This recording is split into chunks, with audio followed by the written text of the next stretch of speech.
welcome back to the Tent of Abraham. I'm Tamir Kreisman from Jerusalem, Israel. We continue with Pirkei de Rabbi Eliezer. So we're in the final chapter of the book of Esther. This is chapter 50 from Pirkei de Rabbi Eliezer, chapter 50G, and we're done with the chapter.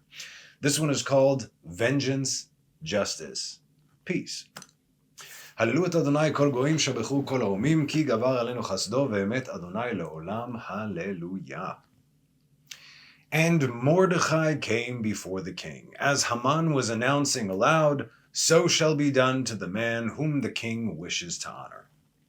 So the king should see that he was doing exactly what the king had commanded him to do. And after the spectacle was over and Haman's humiliation was underway, not complete, but underway, things went back to the way they were, as we read in the very next verse in Esther 6:12. And Mordecai returned to the king's gate, and Haman rushed home, mourning with his head covered. Okay, so in other words, okay, you did the whole display. Mordecai went back to his place. He doesn't need all that honor and that glory. That was more so for Haman to get a smack, and that's exactly what happened. So, mourning, where it says that Haman was mourning and with his head covered, Avel, mourning from his house, V'chafui rosh, and his head was covered from what had happened to him. Zeresh, his wife, who was a witch and a sorceress in her own right, just as he was, and all his loved ones said to him, "Have you not heard what was done to Pharaoh in Egypt?" Like, now you're telling me this? Last week we made a comparison between Haman and Pharaoh, and God intervened when their time was up. He allowed them to go just as long as he needed them to go, and once it was done, it was done. And the question still must be asked. Did he really not know what happened in Egypt? Do the Muslims today really not see how they lost every single war they started with us since 1948, including, did they not? They see it, right? Surely they see. This has nothing to do with logic. Do the Christians really not see that their God is a false God? And what happens to all those who worship idols? They don't see this? Has nothing to do with logic. Depending on who you are and the spiritual root of where you come from, you will always return to your default, we'll go factory settings, unless you fight that urge with every fiber of your being, because that is your tikkun. Jethro, Korach, and even Rabbi Akiva were all from the spark of Cain. Yeah, as in Cain and Abel, who carries the root of the serpent. By the way, you know who else was from the spark of Cain?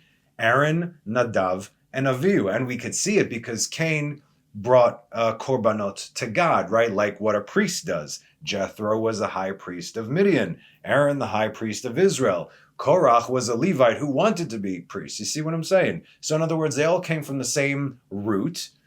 Some let it kind of run their lives, and others actually fought it. So Jethro became the highest and most public convert to Israel, helping Moses to establish the Sanhedrin, the order by which we as Jews in a godly society manage and govern our people. This is Jethro, the convert from the seed of Cain.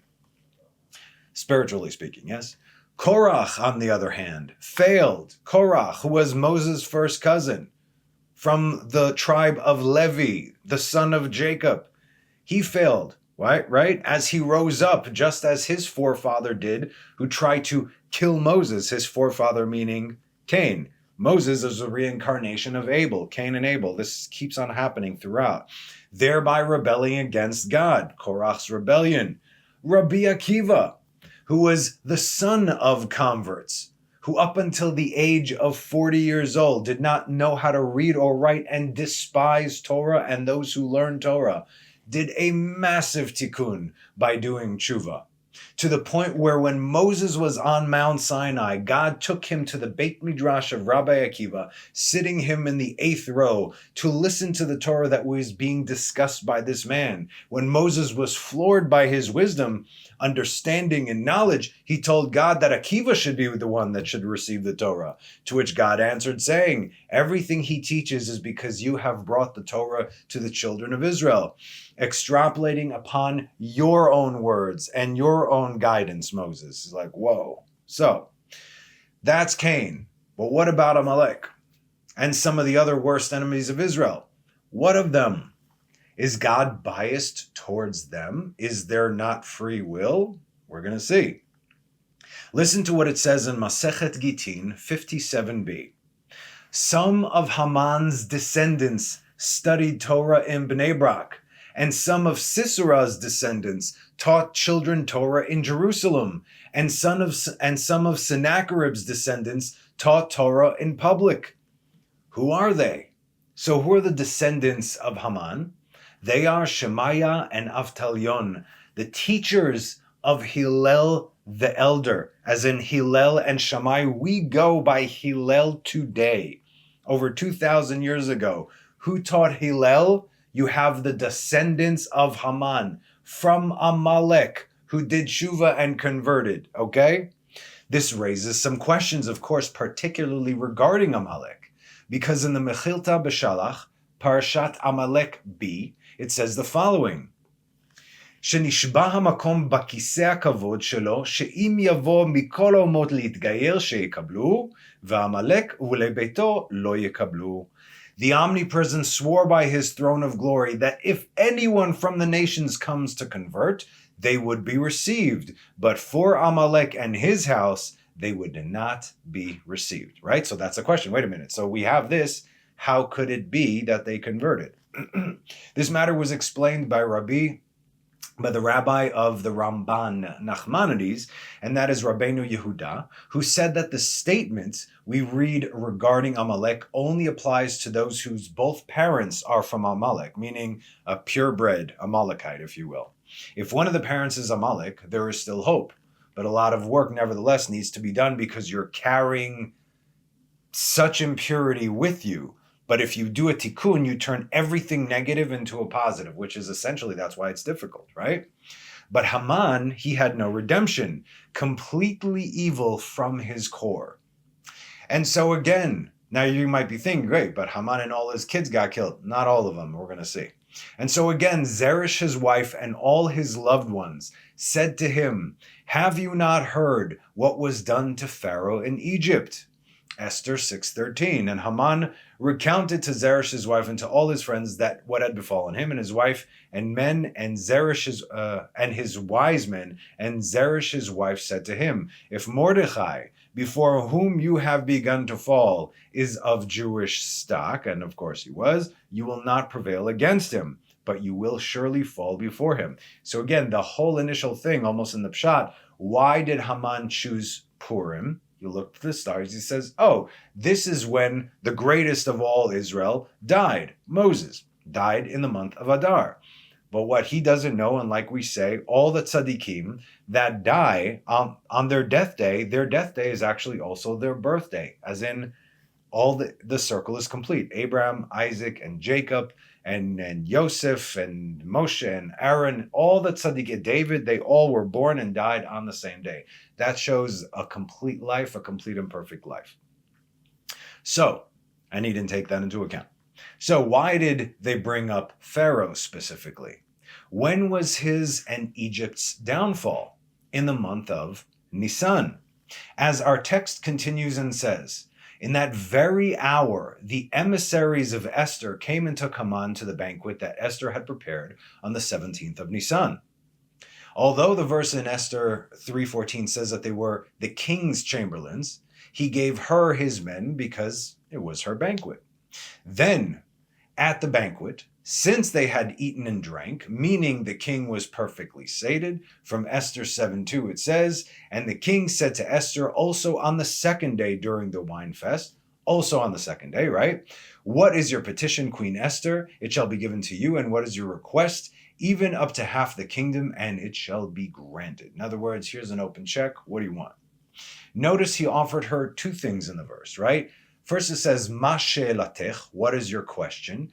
And then, Umma bakashatech, and what is your request? She'ela, question, bakasha, request. As opposed to in Esther 6:6, where it says, and the king said to Esther during the wine banquet, what is your petition? It shall be granted to you. And what is your request? Even up to half the kingdom, it shall be fulfilled.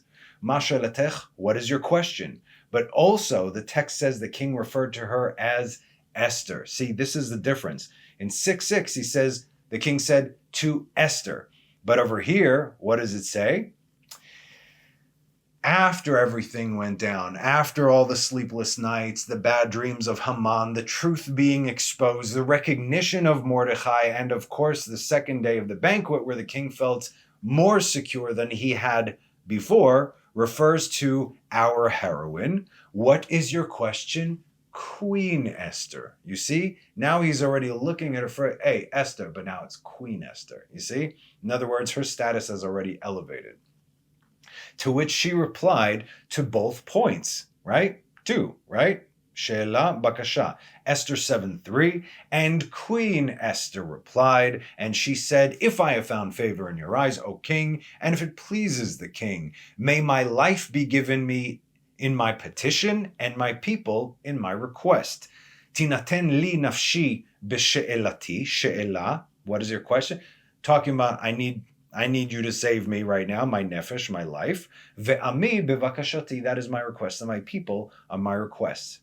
God had made it so the king inclined his ear for two levels. What is your topic, right? What is the general topic? Okay, we need saving. Great. Now tell me.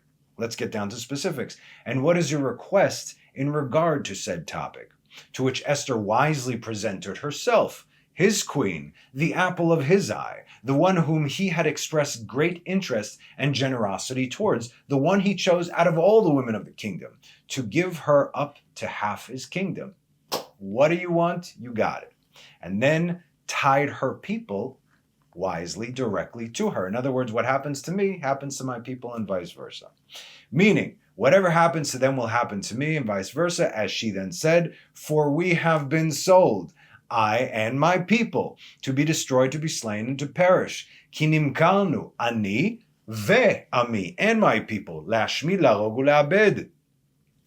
Now, had we been sold for slaves and bondswomen, right?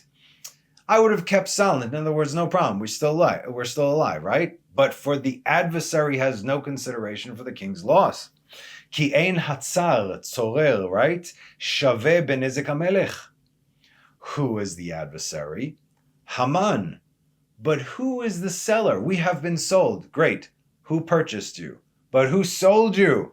Who is the seller? Achashverosh. Do you see how she presented this right now? So she points that out just enough to have his guilt play in there, leaving him an opening to right what was wrong. She had to. And all this information is about to hit him in the face the moment she answers his question. And King Ahasuerus said, and he said to Queen Esther, who is this? And where is he? Who dared do this? It's like, that be you, man, right? But again, it could be. Both Haman and Ahasuerus still have no idea what's about to hit them publicly. Miu ze ve'ein zehu. And Esther said, an adversary and an enemy, this evil Haman. And Haman became terrified before the king and the queen. Haman was afraid of no one, maybe the king. Now it's the king and the queen, because her status was just elevated. So if you had just heard this story and the big reveal, would you think the king is innocent?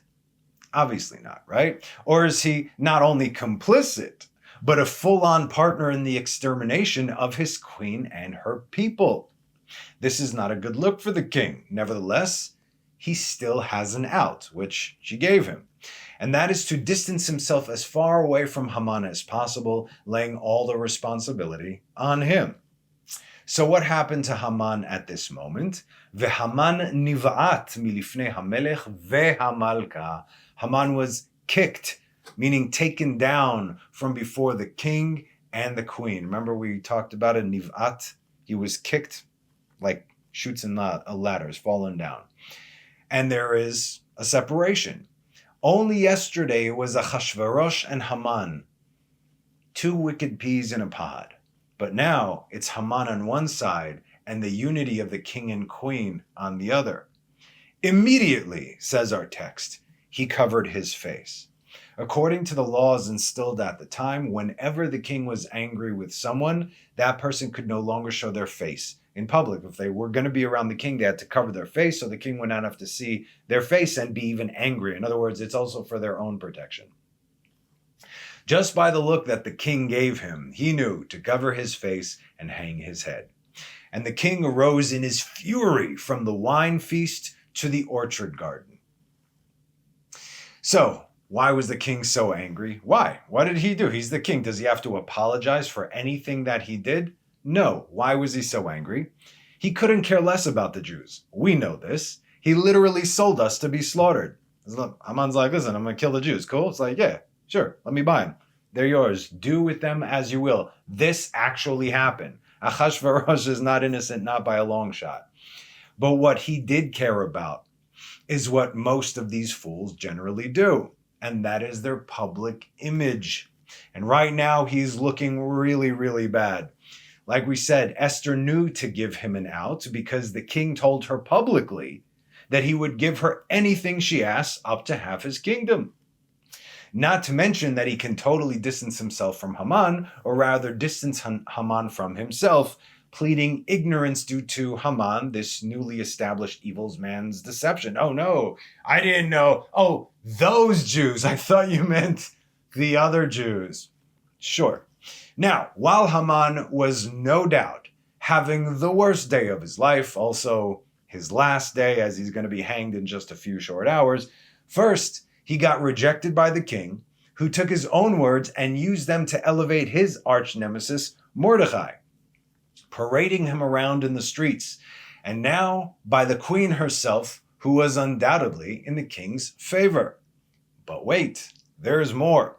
While the king was in his orchard, to no doubt calm his nerves, and you should know being in nature does just that. And even the color green is associated with healing on all levels. So if you have a person who's really like in bad shape, just the color green, plants a green wall, it doesn't matter. The color itself actually has healing properties, and it is also the color of Binah, the supernal understanding, also known as Em Kol Chai, the mother of all living. So the root of that is green, right?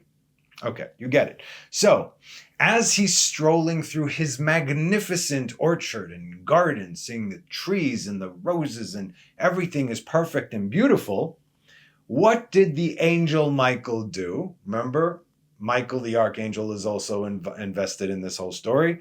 He took the form of a man, and in a minute we will see which man, and began to cut the king's beautiful plants and flowers right before the king. Where the king turned the corner, he sees this dude cutting off all his everything. Naturally, the king was furious even more as he saw this man, right? He saw what he was doing, saying, "Who is this guy?" To which the angel Michael, in the form of a man, said, "I am the son of Haman, and I am doing as my father commanded." As we said a few classes ago regarding all the players in the story, everyone comes for the sake of some sort of rectification to exact God's vengeance on the transgressors. Mordecai came to redeem his forefather King Saul, who let Agag the Amalekite live, the forefather of Haman, bringing about this decree to destroy all of Israel. Esther, who carries the spark of Eve, to trample on the serpent which Haman was from his root. And Michael the archangel, who when Satan descended into impurity, grabbed hold of Michael's wings to try and drag him down with him until God intervened and shook him loose. So we're going to see, as we have seen, Michael playing different roles throughout the story, helping to move things along. Why did Michael do this?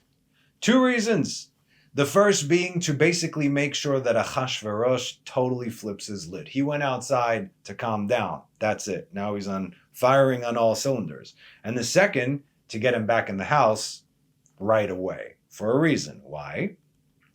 So again, he saw what this man was doing, saying, "Who is this?" To which the archangel Michael in the form of this man said, "I am the son of Haman. I am doing what my father commanded." The king was even more angered as he left the garden and entered the house in a huff. In the meantime, back in the palace, as the king was on his way back, what else did Michael do?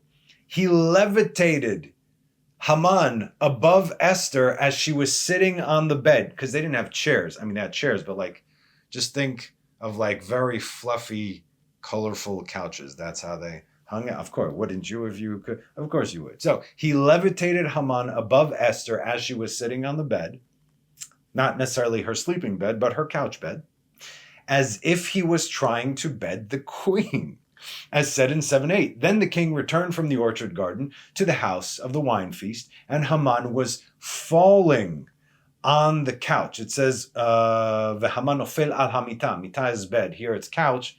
It's probably but you get it, okay? Upon which Esther was, and the king said, "Will you even force the queen with me in the house?" The word came out of the king's mouth, and they covered Haman's face. So here we go. No, covered his face. In other words, his face was already covered, but yet again. Two things to notice in this verse from what we spoke of. Actually, three things. And they covered Haman's face, like we said before, regarding the shame, the fact that the king should not have to look at his face, in this case, the face of an evil man, which we are commanded not to look at. In other words, you are not allowed to look at an evil man in the face. Today, we don't really know because we're all evil, right? Two, the numerical value of the word vehaman nofel, right, from this verse, vehaman. So you have, and Haman is 101, equal to that of Michael, Michael, vehaman, alluding to the fact that Michael was involved throughout, and specifically in this last outrageous act by Haman. And now we have vehaman nofel, and Haman is falling, not fell, currently falling. Why? It says that not only did he lift up Haman, but then as he laid him down on the bed, Haman kept trying to get up, but the angel kept on knocking him down every single time he tried to get up, over and over again. Hence, he is currently falling. "Will you even force the queen with me in the house?" said the king. Immediately the king gave a command, saying, "Hang him." But wait, it gets even better. Where is the poetic justice, the self-own, the Godsmack of it all? At that moment, Elijah of blessed memory,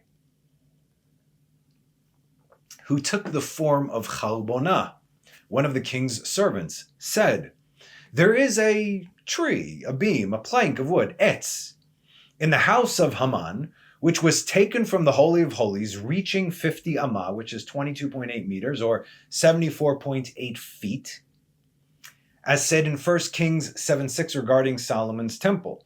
And he made the porch of pillars 50 cubits in length, 50 amah, and 30 cubits in breadth, and a porch before them, and the pillars of the thick beams before them."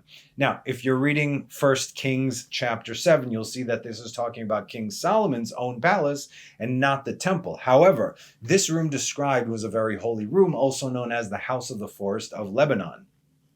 Since it looked, as we described a few months back, is it a few months back, a month back? Some point in the beginning of the Esther book, the Esther series, like an actual forest of gold cedar spanning 50 amot, 50 cubits high. As our sages also call the temple itself, right? The forest of Lebanon. From Deuteronomy 3:25, "Pray let me cross over and see the good land on the other side of the Jordan, this good mountain and the Lebanon. Haharatov hazeh ve'halevanon." Let me see the temple. Moses could actually see the third temple. The Lebanon, quote unquote, which means the whitening, is referring to the temple, of course, on Mount Moriah, not the region of Lebanon. And also we know that God reprimanded King Solomon for building his house on the same level as God's house. They were practically neighbors on the same level. So if this is Temple Mount, if this is where the temple actually stood, David's palace, I mean, again, David didn't build the temple, but this was the level of where the temple stood. David's palace was down here. Solomon then later on built his palace right over there. And God said, you are never going to do this again, right? There's no equal setting. Your house and my house are not the same thing.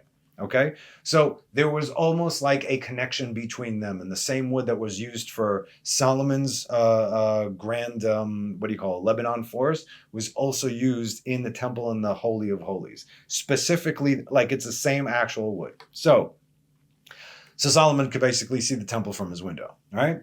And in Yalkut Beshalach, it says that these cedars of Lebanon, which were not necessarily from the northern region of Israel, was actually wood taken from none other, get this, from Noah's Ark. And when the king heard about this beam that Haman had prepared for Mordechai from the holiest place of the queen's people, the place where Haman personally had a hand in its destruction and looting, Achashverosh without hesitation said, hang him on that.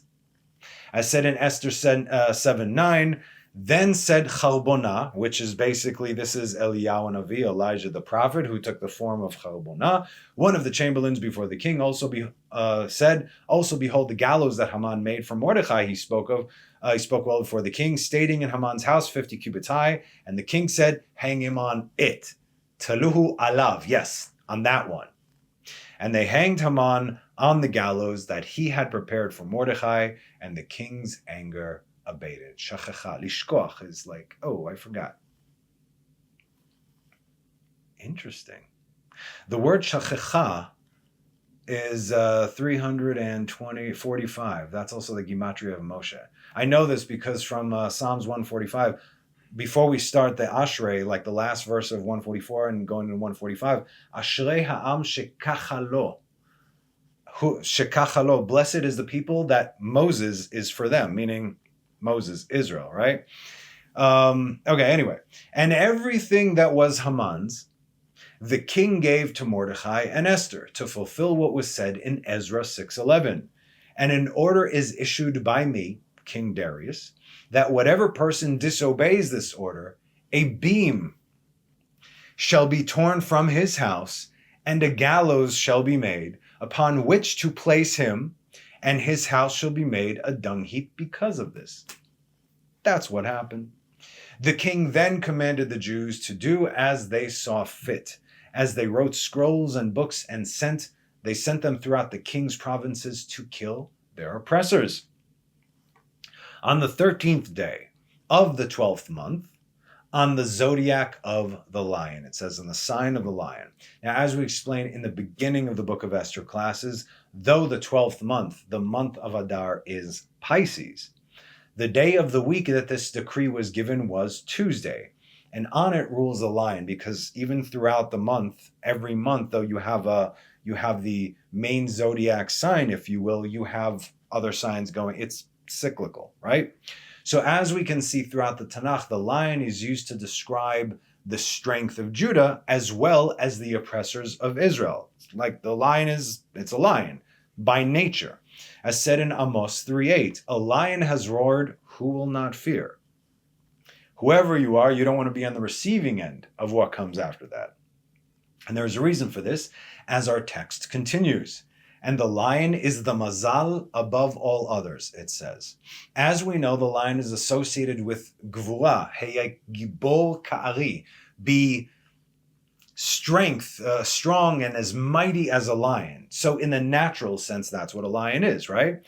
However, in the Merkava, the lion sits on the right? We have the ox on the left, the lion on the right, the eagle on top, and the face of man on the bottom. So the lion is on the right, and that is the side of chesed, mercy, whereas gvura, the very characteristics of the lion, naturally speaking, in the natural world, is on the left. So the hint is in the name itself. In Hebrew, the lion, aryeh, which has the same four letters as yirah, reverence. In Psalms 111:10, it says, Reshit chokhmah yirat Adonai. The beginning of wisdom is the fear or reverential fear of the Lord. Now, it's mistranslated here. It says fear, but it's ira, it's reverence.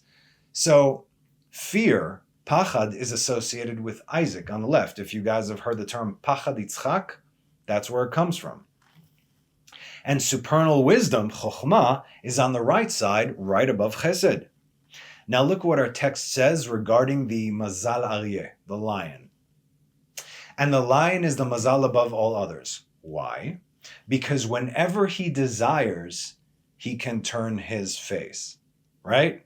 In other words, you want to be behind a hungry lion. You don't want a hungry lion or an angry lion looking at you, right? The Hebrew says lahafoch panav, literally to flip his face, lahafoch, to flip over, to flip his face or attention, his focus.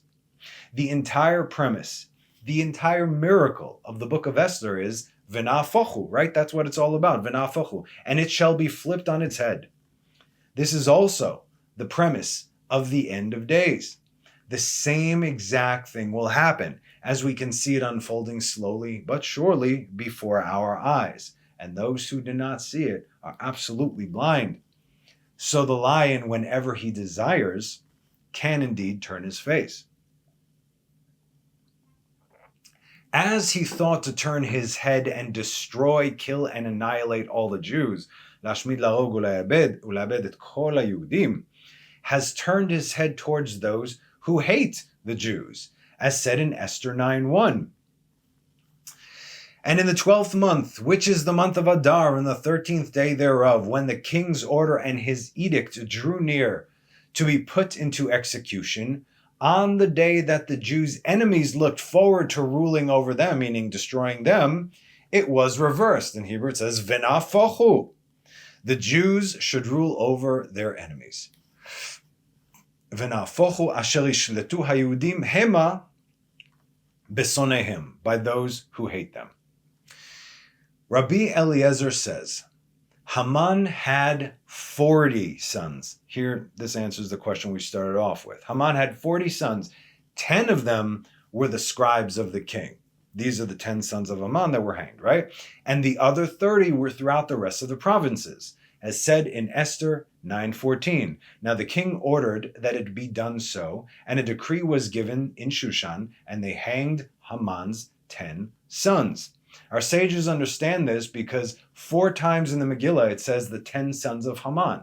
The 10 sons of Haman, 4 times. He had 40 sons, right? 10 of them were in the city, right around the king, scribes of the king, like we said a few classes ago. And also, there are, as we know, extra biblical texts. In this case, the Radal is referencing the second scrolls of Mordechai and Esther regarding the number of Haman's sons, and the new scribes that were brought in instead of the 10 from Shushan who were hanged. Rabbi Pinchas says, Mordechai reigned over all the Jews, as said in Esther 8:15. And Mordechai left the king's presence with royal raiment, blue and white, and a huge golden crown, and a wrap of linen and purple, and the city of Shushan shouted and rejoiced. Just as the king wore purple, the color of royalty, so too did Mordechai. Just as the king wore a crown, so too did Mordechai, as said, and a huge golden crown. Just as the king was feared throughout the land, so too there was fear of Mordechai, as said in Esther 3, for the fear of Mordechai fell upon them. Just as the king's fame went throughout the land, so too did the fame of Mordechai, as said in Esther 9:4. For Mordechai was great in the king's house, and his fame went forth throughout all the provinces, for the man Mordechai waxed greater and greater. And what was the fame or reputation of Mordechai? That he would sit on one side of the king, and Esther would sit on the other side of the king. And why did Mordechai merit all this greatness? Why does a person merit all this greatness? As said in Esther 10:3. For Mordechai the Jew, let's start, he was a Jew, was viceroy to King Ahasuerus, and great among the Jews, and accepted by most of his brethren, seeking the good of his people, and speaking peace to all their seed. Amazing. It was because he spoke good of his people, because he was a man of truth, and because he sought peace among his brethren, that God merited him all this greatness. Of him it is said in Psalms 37:37, observe the innocent and see the upright, for there is a future for a man of peace. Shemar tam ure'e yashar, ki acharit leish shalom. The entire Psalms 37, read Psalms 37. It's all about the fall of Haman and the story of Purim. That's what Psalms 37 is. The innocent, where it says innocent, but it's actually, the word is tam. And this is a reference, of course, to Abraham, to Isaac, and especially to Jacob, right? God told Abraham, Helech tamim lefanai, walk innocently, blameless before me. He said the same thing to Isaac. And Jacob was called an ish tam yoshev v'alim. In other words, that was part of his description. And they all dedicated their lives to the Torah. As we know, they did every single mitzvah in the Torah, even before the Torah was given. As said in Psalms 19:8, the Torah of the Lord is perfect. The Torah itself, Torat Adonai Tamimah. Jacob is Tamim, Israel is Tamim, God is Tamim, the Torah is Tamim. Where do we see God is Tamim? Deuteronomy 32:4. Hatzul Tamim Po'alo. The deeds of the mighty rock are perfect, for all his ways are just. A faithful God without injustice, he is righteous and upright. That's how God is. This is how his Torah is. This is how Israel should be. Now I know the verse in Psalms 37:37 says, observe the innocent and see the upright.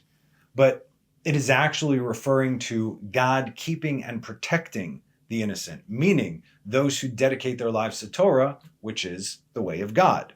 And to those who do not, to those who come against the innocent who learn Torah. Of them it is said in the next few verses until the end. But transgressors were destroyed together. The future of the wicked was cut off. What did it say over there? And the future of the man, for there is a future for the man of peace, which was Mordechai, right? But anybody who learns Torah, Delkei Noam.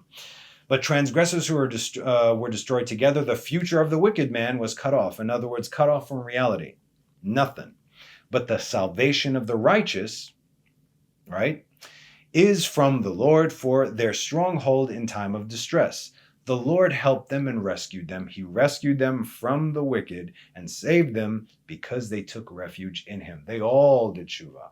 That's what happened, and that's how it happened, and that's how it's going to happen again.